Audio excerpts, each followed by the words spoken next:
غواړو چې 5 عبادتونه ترسره کړو، په ګډه د قرآن کریم لوستل که څه هم د یوې څپارې 4مه برخه وي. دویم په ګډه لمونځ کول که څه هم 2 رکعاته وي. دریم په ګډه د الله ذکر کول که څه هم د 2 دقیقو لپاره وي. څلورم په ګډه دعا کول. پنځم په ګډه له کورنۍ سره خوراک او څښاک کول.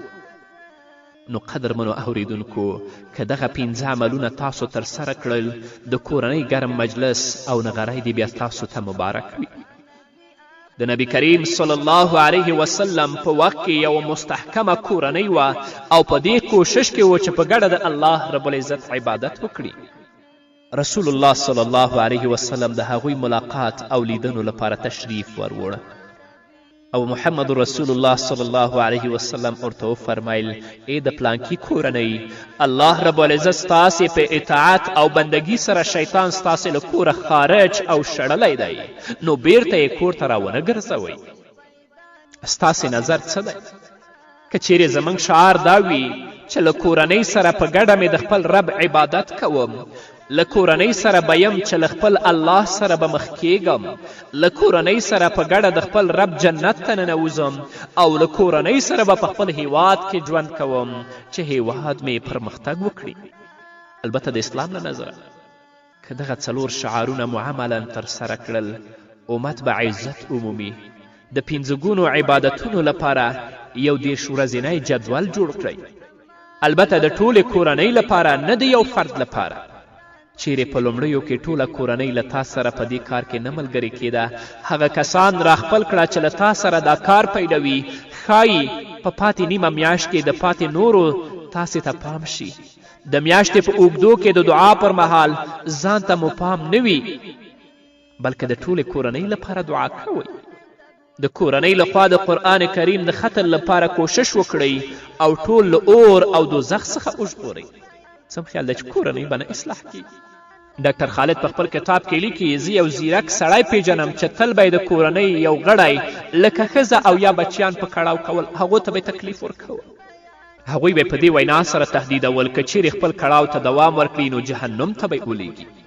تر دې چې له خبرو یې ستړي شول، یوه ورځ د قرآن کریم پر دې آیت باندې ور برابر شو چې الله رب العزت په سورة تحریم کې فرمایي: یا ایها الذین آمنوا قوا انفسکم واهلیکم نارا وقودها الناس والحجاره. ای مؤمنانو، خپل ځانونه او خپل اولاد او کورنۍ له هغه اوره وژغورئ چې د سون توکي به انسانان او ډبرې وي. نو له ځان سره یې وویلې: آیا الله موږ ته وایي چې هغوی له اور څخه وژغوره؟ په داسې حال کې د دې پر ځای چې زه یې لاسونه ونیسم، هغوی د جهنم اور ته په ورننوتلو تهدیدوم.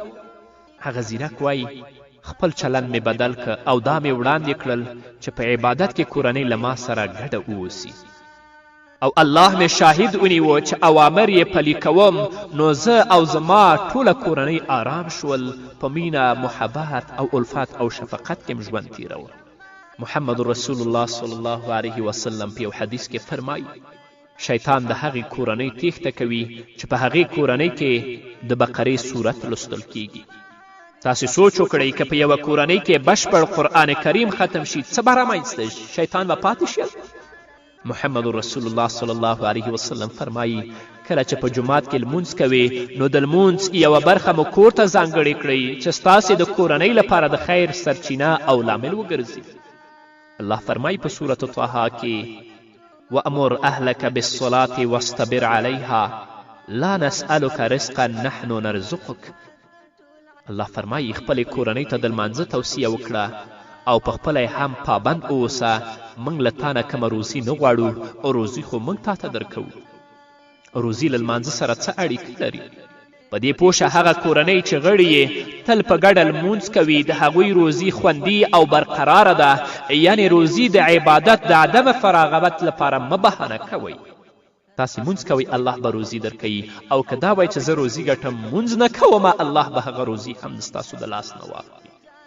محمد رسول الله صلی الله علیه وسلم فرمایي: مثل البیت الذي يذكر الله فيه والبيت الذي لا يذكر الله فيه مثل